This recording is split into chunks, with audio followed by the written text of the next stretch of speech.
is losing. He had it set up. All Honky Tonk Man had to do was press play. Whoa. What? Jesse James coming down the aisleway here. What's he wearing? Whoa, hold up, Kansas City and the whole wide world. Some of you may know my name, but for those of you who don't, take a big gander at the Titantron because the Road Dogg is back in the dog pound. He used to be called the Roadie when he managed Jeff Jarrett. That's right. Give it up for the dog. Now hold up. Willie Will, hold up. Back off of CC and don't throw a mud hole in me. That's not why I came here. I have seen it time and time again. Willie Will, this old decrepit rhinoceros horn having freak. No, that ain't what I came for either. You know, matter of fact, he's so old, Elvis Presley stole his gimmick. That's how old he is. Double J showing no respect for the Honky Tonk Man. Back off. I just came to talk. You know, me and you got a lot in common. Willie Will. Don't look at me like that and keep that freak back. Me and you have been curtain jerkers since day one, and don't say we ain't. We've been flat on our backs. 1, 2, 3, counting the lights. That's what we've been doing. You like it?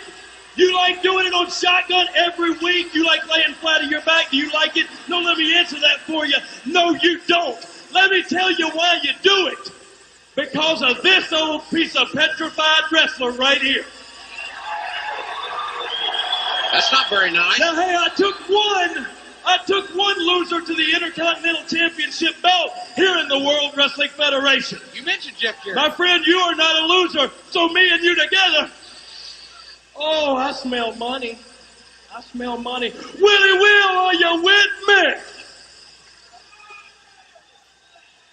I don't know what you're trying to get started, Road Hog, but I can tell you one thing.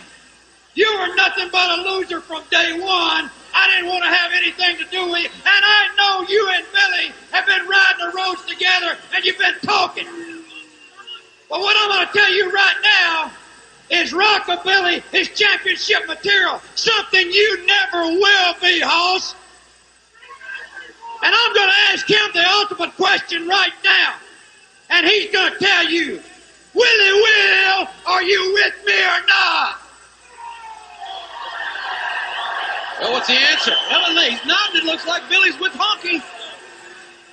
I'm going to solve your problem. Jesse James. Oh, look out. Oh. Rockabilly just gave Honky Tonk Man the answer. And he's going to put an exclamation point on it. He broke the Honky Tonk. Don't answer your question, Road Dogg. I just don't know what will. He broke the Honky Tonk Man's guitar over his head. He's left him laying in the middle of the ring. Honky's girl dinner is flat as a pancake. And what's with these two? Honky Tonk Man has been fired by Rockabilly. Can we see a new team being formed here? What's going on between these two?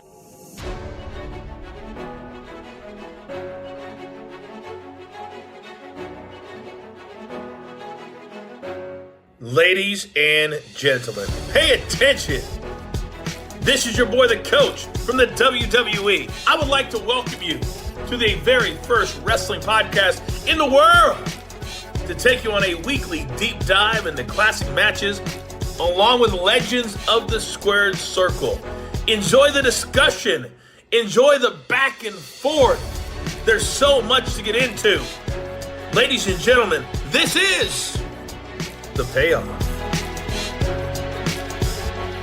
Oh, you didn't know? Welcome to an all-new episode of The Payoff. This is Tom Healy, and as always, I am joined by my co-host, Jeffrey Ryan. Jeff, this show is bittersweet for me because it's the beginning of the new age Outlaws, but unfortunately, the end of Rockabilly. But first, Jeff, how the hell are you doing?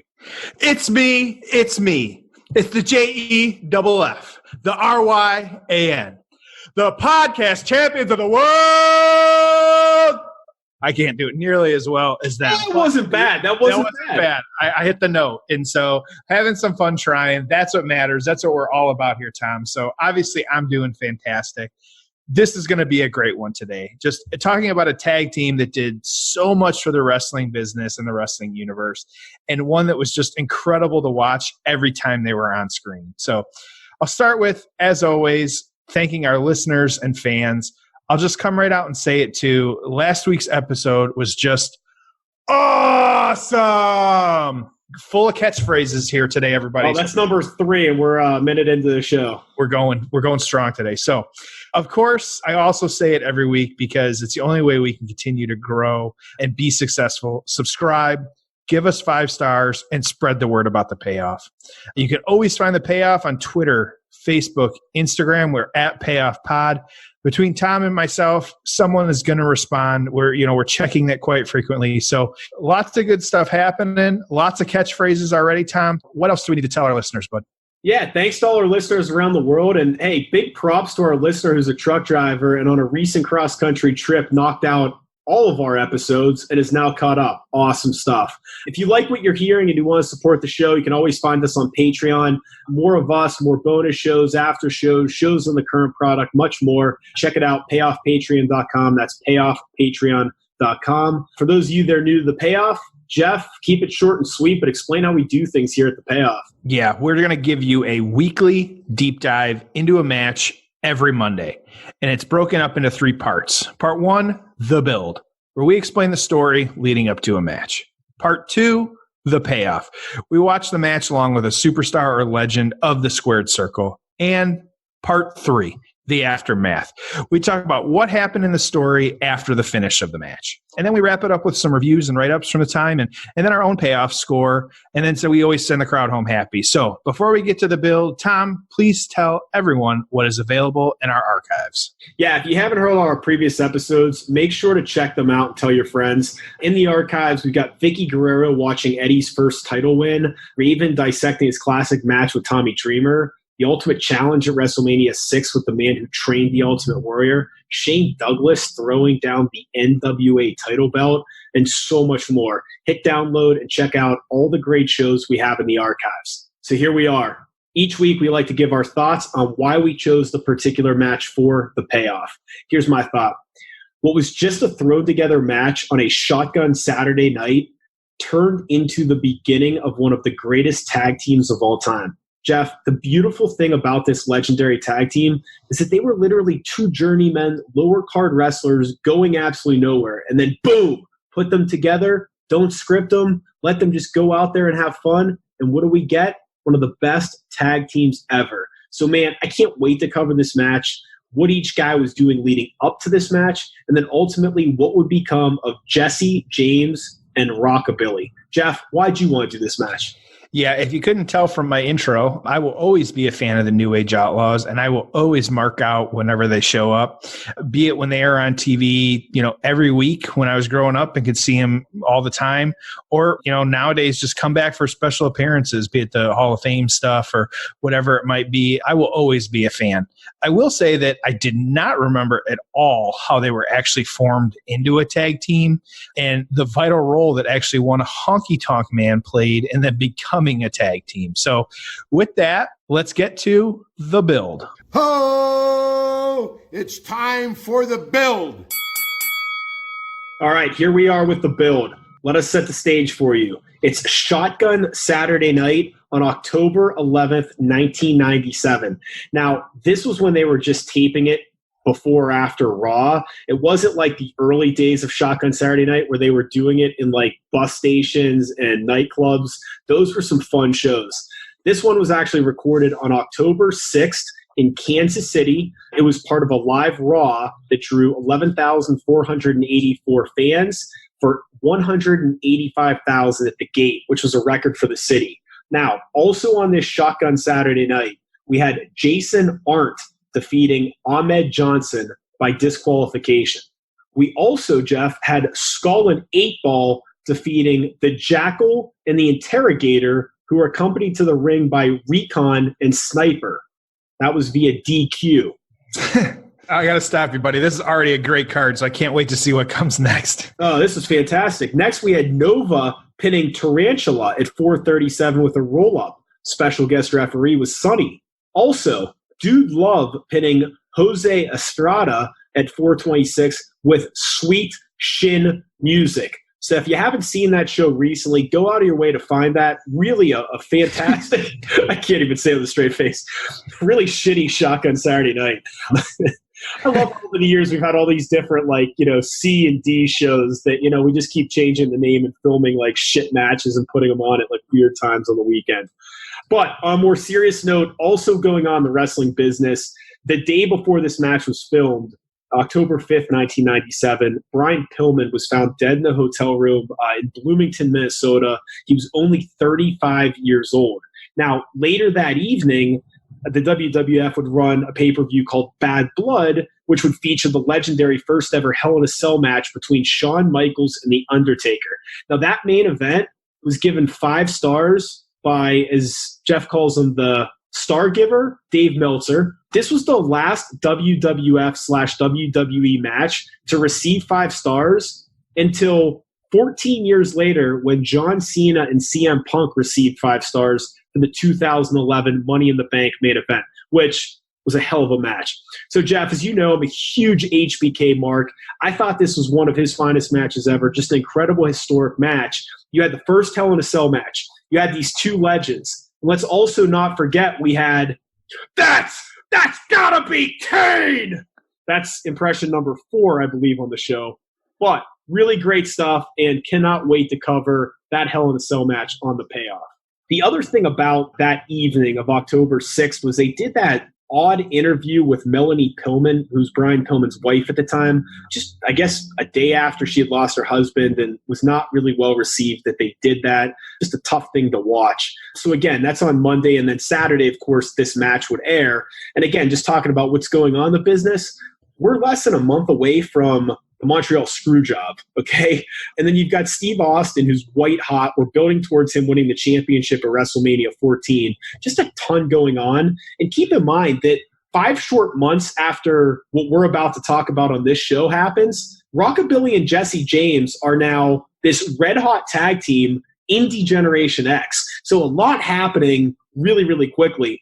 The other interesting thing I found in my research was around this time, the WWF announced they were going to tour Saudi Arabia, maybe the first time ever, but who the hell would have known what that would lead to? So just interesting stuff as always, fun to look at what's going on in the business. Jeff, each week you do a great job of walking us through what's going on from a storyline point. So how did we get to the formation of the New Age Outlaws and this Rockabilly and Flash Funk matchup? Yeah, let's start in 1993. Billy Gunn made his WWF debut on the May 17th episode of Raw, and he was teaming with his not actual brother, Bart Gunn, and they were known as the Smoking Guns. They remained a tag team until late 1996, and along the way, they won the tag titles 3 times. Billy, I do want to point out during this time, in his first Royal Rumble, he remained in the ring for an eternity of 14 seconds before he was eliminated by Big Daddy Cool Diesel. So everyone knows too, Diesel was the first wrestler I ever met in an autograph signing. So Tom, putting you on the spot, who was the first wrestler you ever met? Okay, Jeff, I was at a Pittsburgh Pirate baseball game, and there was a free meet and greet with a up-and-comer by the name of Rocky Maivia. That's the first wrestler I ever met. Did he turn into something? I feel like it's a good name. You never know. Yeah, he did okay for himself. He did fine, so that's good. So, Tom, on the classic September 22nd, 1996 pay-per-view, In Your House Mind Games, the Smoking Guns lost their tag titles to Owen Hart and the British Bulldog.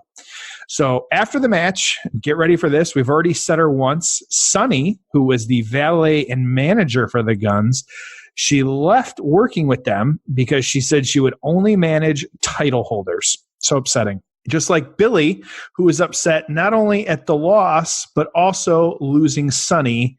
And he was so upset that he walked out on his brother. So terrible. Forever breaking up the Smoking Guns. I almost started singing Sunny's theme song, but I thought that would be crossing the line. Ooh, that would be too many catchphrases, but we might have some more later. So fast forward to WrestleMania 13, 1997. Billy defeated Flash Funk on what was essentially the pre-show back then called Free For All. I need to do a little bit more research myself into Free For All and what was happening there. But yeah, go back and watch all those Free For All pre-shows and let us know what you think of them. I will let you know, especially, buddy. Just for you, I'm actually going to do it. So after that win, though, the Honky Tonk Man made Billy Gunn his protege, which is how we have now ended up with the character or gimmick of Rockabilly. So now this is just a hell of a storyline. You can't help but laugh at some of this. This is just great wrestling. We finally get Jesse James turning down Honky Tonk's Man offer to become manager of him. As we all know, in terms of wrestling storyline, this is how a feud begins. This is a pretty straight line here. So Jesse James was feuding with both Honky Tonk Man and Rockabilly when this match with Flash Funk occurred. Just a note on Jesse James, he was not being called Road Dogg yet, but he was billed as the Roadie to Jeff Jarrett. Roadie would actually get involved in JJ's matches or interfere or be at ringside. It was actually supposed to lead to a feud between the two over who wrote a song. Spend my days working hard on the go. This is just, that song? I hope people aren't doing shots every time that we do it because they'd be getting drunk at this point. But that is a real storyline. It was over a song, and they both actually left WWE briefly. But Roadie came back proclaiming himself as the real Double J until he got involved with Rockabilly and Honky Tonk. So, Tom, far more happening in the aftermath, but any other thoughts on the build to this match? Yeah, the booking sucked. All right, I'll just add this. I was a big fan of Too Cold Scorpio / Flash Funk. Thought he was an awesome performer, did some really cool aerial stuff you didn't see much of in the WWF at that time. I just wish they could have done more with him. His outfit sucked, his name and gimmick sucked, and they just didn't really do him any favors. I definitely think, I don't know, maybe something more of like a Ricochet where it was a more serious presentation. Now, Jeff, you may not know this one, but Billy Gunn was actually a shoot bull rider in the Professional Rodeo Cowboys Association, which according to my research is one of the better rodeo associations in the country. That's good to know. That's a fun fact for the day. As for Jesse James, I always enjoyed him being the sidekick to Double J, but he was certainly floundering at this point. Now, that gimmick you brought up, that real Double J, the Wrestling Observer newsletter voted that the worst gimmick of 1996. However, as we know, things are about to change for both the real Double J, Jesse James, as well as Rockabilly, Billy Gunn. So here we go. Now, usually we're able to give you a timestamp on where to find the match on the WWE Network. However, the Shotgun Saturday nights have yet to make their way to the network. I'm sure once they do, it's going to be a big boost for subscribers. But don't worry.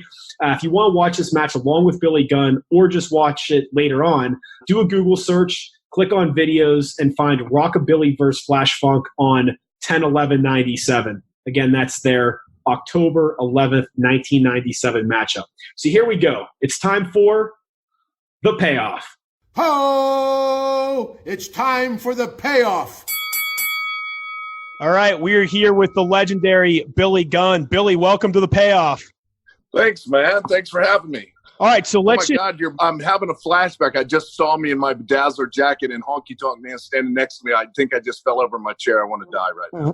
Rockabilly is on the screen. My goodness. Yeah. The good news is we know that things turn around and go in a better direction for you. This wasn't the peak of your career. Let's just say that.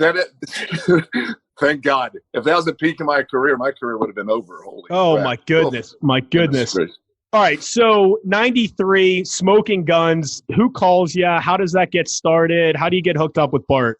Me and Bart were way together before WWE. We were together doing some, not independent stuff. We were just training together.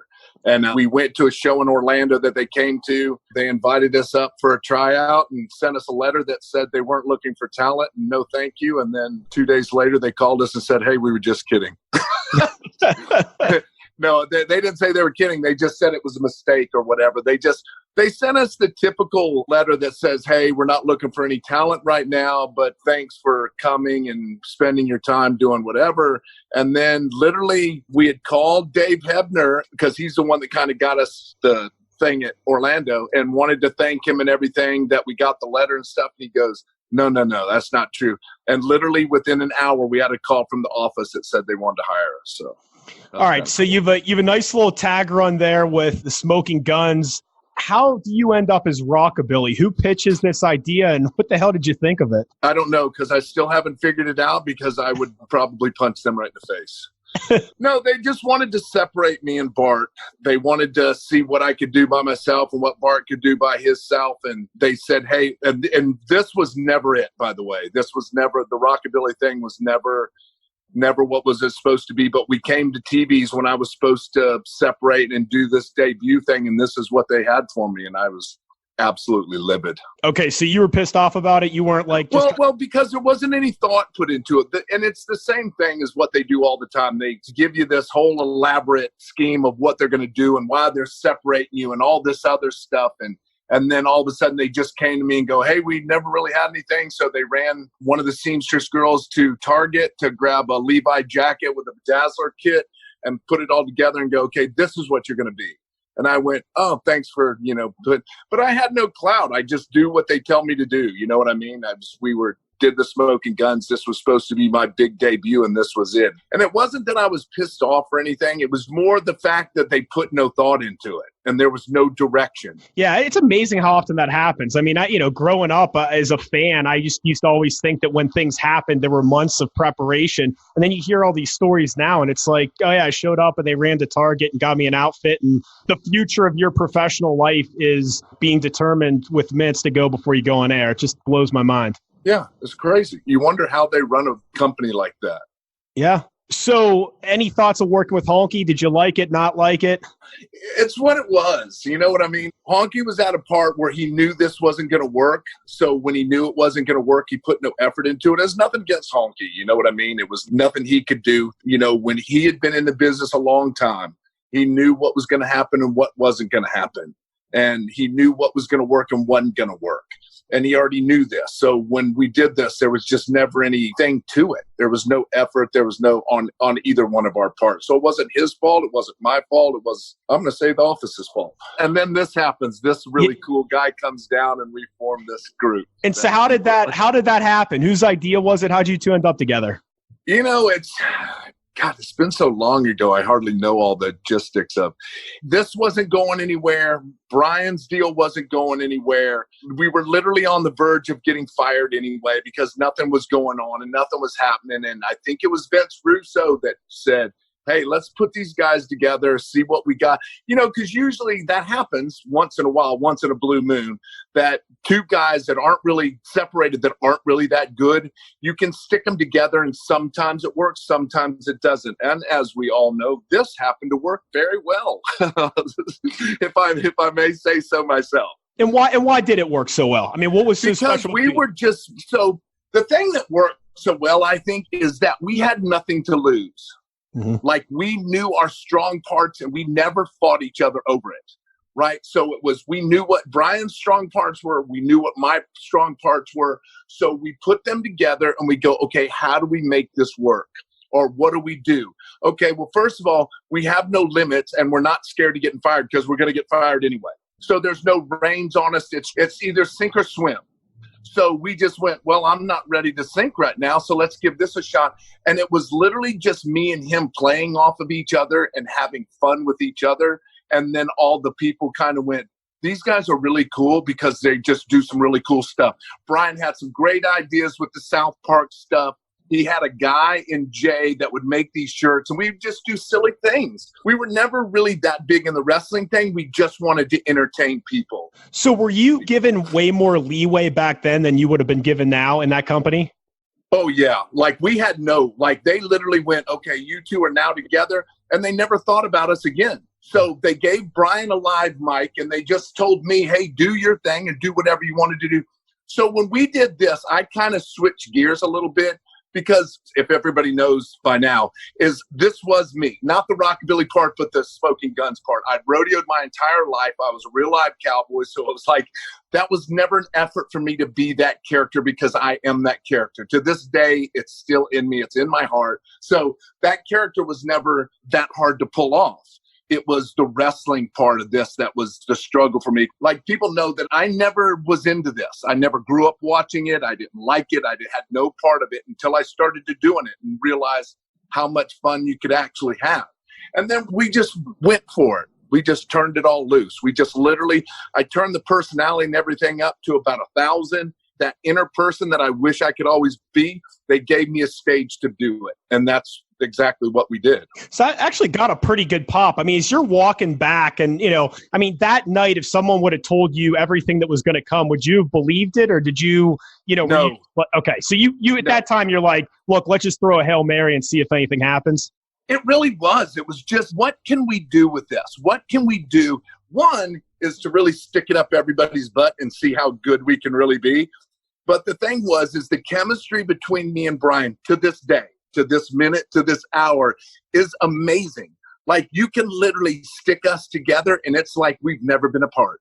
I don't know what it is. I don't know how it is. I've never questioned it because it's always been so good, is that we just have this thing when we're together that we just create magic. We're just really good together, and we know how to feed off of each other so good that it never gets old, ever. Were you guys good friends prior to this, or did No. Wow, okay. We knew each other, of course, because we worked in the same company, and then we were opening match every single night, I think, for about 3 months. That it was ridiculous, but we didn't know how we would be together. Separate, we did our thing. I thought he had a better run than I did. Our runs were about the same, although I thought the roadie character was really good, and it's kind of right up his alley because he's such a goofball, but he's such an awesome guy that kind of was right up his alley. And then we're not doing anything separately, but putting us together, we were just ridiculous. Yeah. Your entire career, what's your favorite match that you were ever in? God, I don't know. I really don't. Like I said, when I'm not a wrestling fan, I really don't look at it that way. What I do say is when people ask me that question, I say it has to be the dumpster match when we chucked Terry Funk and Mick off the stage, because I think that moment, that night when we did that, people literally just went, oh my God, they are for real. There was like a really weird feeling in the building and amongst everybody that went, okay, they're on there. So I think when I answer that question, it's always that. Was it really good? I don't know if the match was that good, but it sent out a statement, and the statement was more powerful than any 5-star match you could have. Oh, that's the thing. That's our podcast. We talk about the moments and we try to rank the moments, rather than, that sequence of moves was so interesting, let's give it 5 stars. Yeah. Last thing I want to ask you about this match, and really not about the match, but just your career. Is there anything in particular that you're most proud of from your career? Or when you're talking with some of the young guys, like, hey, go watch this. This is pretty good stuff. You know what it is? I feel that a lot of kids these days have lost the art of knowing what to do with people. Like, they don't understand. You're not working for you. It's not about you. It's not about you. It's not about the guy across from you. It's about what you two can do together to entertain the people that come in the building to watch you. I was at a show in San Jose for Kirk White this weekend, and probably a couple hundred people or whatever.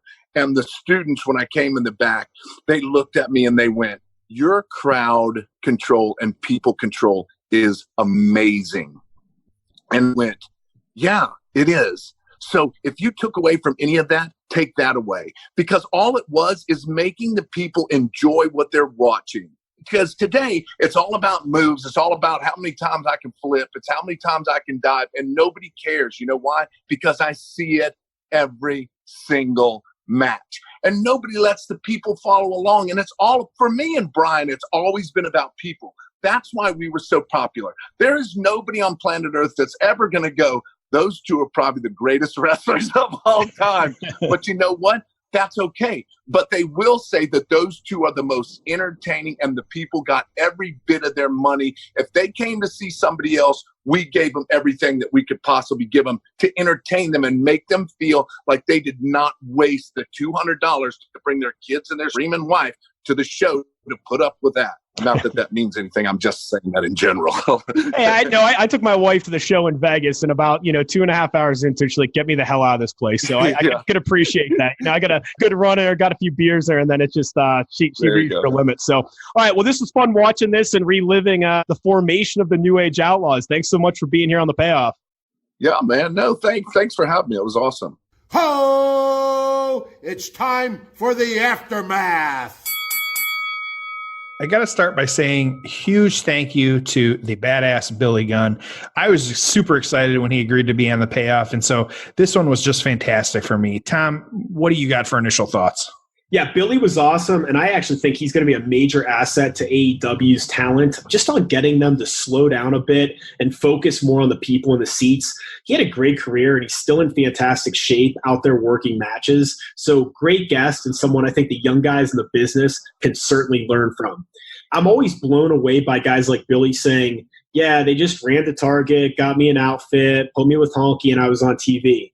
See this young guy, great build, solid in the ring, lots of charisma, and you just slap on a new gimmick and has nothing to do with his actual personality, and all of a sudden, what do we have? Terrible gimmick that obviously wasn't going to work. Also, we hear it over and over again, but when the talent isn't into something, it just never seems to work. Billy and Honky both thought the idea sucked, so they weren't into it, and whatever minor, small little chance it may have had to succeed, it was thrown out the window. Billy walking to the ring cracked me up. If you go back and watch it, he was just so obviously not into this gimmick and didn't even really know how to act. He was just probably happy he knew it was the last time he was ever going to have to walk to the ring looking like that. Jim Cornette on commentary, excellent. Man, you go back and, we've been watching these matches from 10, 15, 20, 30 years ago. The commentary was just so much better than it is now. Like, I think Morrow on NXT is really good. Otherwise, it's not getting it done for me, man. So, Jeff, walk everyone through the aftermath to this story. Yeah, in the immediate aftermath, as we saw, Honky Tonk cost Rockabilly the win, and then Jesse James came down to the ring as Flash was leaving. He then cuts what I can only call just a fantastic promo that buried Honky Tonk and got Billy over with him at the same time. We get the inevitable wrestling twist of Rockabilly grabbing Honky Tonk's guitar as he is about to hit Jesse James, only for Rockabilly to break the guitar over Honky Tonk's head instead. Naturally. So they then walked up the ramp together as partners. The next Shotgun Saturday Night was taped, and then Rockabilly and Jesse James beat the Blackjacks. And then before the match, James referred to Rockabilly as Badass Billy Gunn and himself as Road Dogg. So he also told Badass that getting rid of that rhinoceros Honky Tonk Man was the first good move he had made in a long time, and forming a tag team with Road Dogg was his second best move. For those uninformed, just take a look at a picture of Honky Tonk and his hair, and you'll understand the rhinoceros comment. So within the first few months as Road Dogg Jesse James and Badass Billy Gunn, they won the tag team championships from the Legion of Doom. So not only did they win the tag titles that night, but that was also when they got their Outlaws nickname, which was actually from JR, because they stole the win and then ran to a waiting car. And so JR referred to them as outlaws leaving a robbery. So even a little piece I didn't know, we always say it, but I didn't actually know where it came from. So Tom, anything I missed on this story and how it played out after the match? Yeah, just a few things to add to that. I thought it was interesting. There really wasn't much of a follow-up a few days later on Raw. This was kind of like a Shotgun Saturday Night storyline at first. They did show a quick little highlight of the breakup and the two guys joining up together, but I just didn't feel like there were massive plans initially. But look, they fought hard, they got themselves over, and you couldn't deny the crowd reactions. So the week after Billy and Jesse formed their alliance, Meltzer would write that Jeff Jarrett's contract was actually expiring, and he speculated that Jarrett was WWF bound, and they were going to put him with Jesse James because he changed his ring name back to the Roadie and it turned heel. So he did go back there, but did not align himself with the Roadie or the Road Dogg Jesse James. For 1997 in the PWI 500, Rockabilly was 148, Jesse James was 153, which is just one spot ahead of Marty Jannetty, otherwise known as Party Jannetty, if you've ever had the opportunity to be around him at the bar at a WrestleMania weekend, as I have had the absolute pleasure of doing. As Jeff knows, Marty Jannetty's in my top 5 dream guests for this podcast. So Marty, if you're listening, it's tom@payoffpod.com. That's tom@payoffpod.com. Let's make it happen, brother. All right, Jeff, tell us how this match was reviewed in the sheets. Yeah, so the PW Torch said, Flash Funk beat Rockabilly with Honky Tonk Man when Honky Tonk's interference backfired and Funk hit a victory roll for the pin. After Rockabilly and Honky Tonk Man argued over the loss, Jesse James then showed up and said how he now wants to be known as Road Dogg. He ridiculed Honky Tonk Man, saying he is so old it was actually Elvis who stole his gimmick rather than the other way around.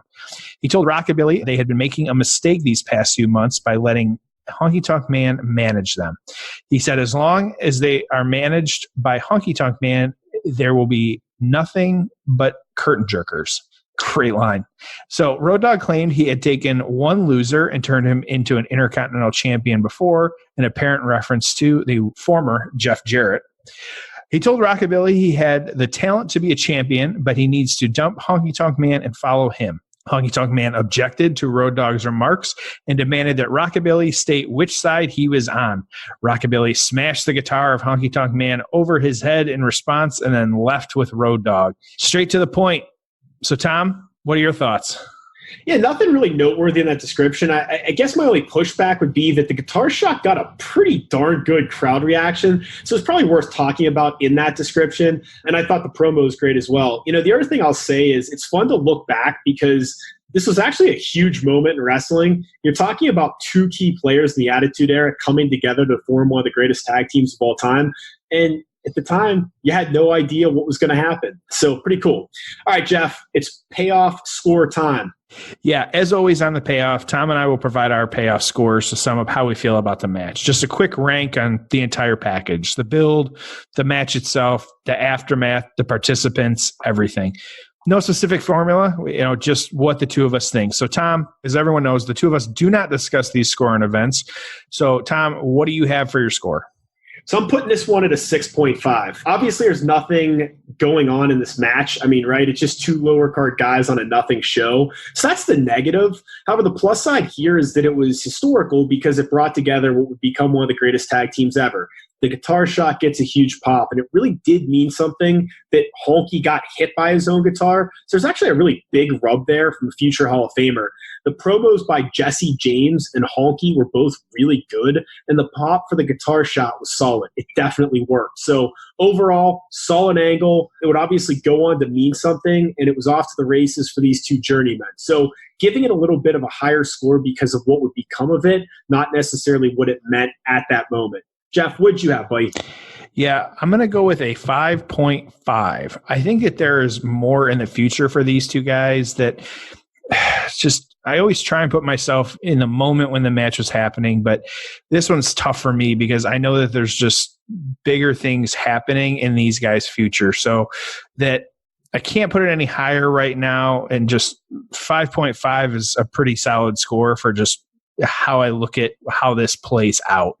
You're right. The match was not anything special, but everything that happened after, we eventually end up with just one of the greatest tag teams ever. So I do always wonder where they get all those guitars from because they break a lot of guitars in the WWE. Do you actually not know where they get them? Oh, here we go, buddy. Where do they get the guitars from, Tom? At a guitar store, you dumbass. Okay, so I'm going to stick around, but we need to wrap this up because I'm over you today. So, Tom, please wrap it up. All right, so I feel like it's been a few weeks since I brought our listeners a fun fact, so here you go. In 2000, Billy Gunn would appear on Sabrina the Teenage Witch in an episode called Salem's Daughter, where his character was Xavier the Avenger Prescott. Now, Jeff, where did this rank for you all time with Sabrina the Teenage Witch episodes? Among the classic show, very high, of course, like most. Okay, so also, I think it's funny covering this match because, like I said before, it just didn't seem like a big deal at the time, but these guys are a legendary Hall of Fame tag team, so the significance of what this started is huge, but at the time it was just throwing 2 random guys together, which is my point, right? You have 2 guys that are struggling, but they clearly have talent like this, and they just aren't packaged correctly. So I'd say they need to do this more often. Let's take New Day, for instance, right? Think about all the merch they're selling. Think about all the success they've had and how maybe the sum of the parts is far greater than the parts individually. And so with these guys, you had two guys who weren't getting over. You threw them in a tag team, and guess what? It couldn't hurt them. And as Billy pointed out, it needed to be organic. You let these two guys go out there with nothing to lose and just let it rip without a silly gimmick or a script. They just put them out there with a live mic, primarily Road Dogg, who was a great talker, and it was obviously magic. So, Jeff, do you think some big writing team was going to come up with this? Hell no. I think we overthink these things these days. Why not just let guys turn their personality up to 1,000 and have some damn fun out there? So, Jeff, now that I've gotten that off my chest, let's go for the finish here. What do you have for us? Yeah, again, thanks to Billy Gunn. He can be found on Twitter. He's at Real Billy Gunn. And then Road Dogg can be found. He is at WWE Road Dogg. And as always, reminding our listeners, subscribe in your favorite podcast platform. Give us 5 stars no matter where you listen. Spread the word about the payoff. You can always find Tom and myself. We are on Twitter and Instagram all week long. Facebook, it's at Payoff Pod. Tom, I know how we close it, but my ass is still going to call somebody and let you finish it up this week. All right. Hey, maybe for our 100th episode, I'm going to let you finish it. Wow. That'd be really sweet. Thank you. All right. Well, that's something to look forward to. All right. One of these Got days. it. Got All it. right. So for Jeff and Tom, thank you for joining us on The Payoff.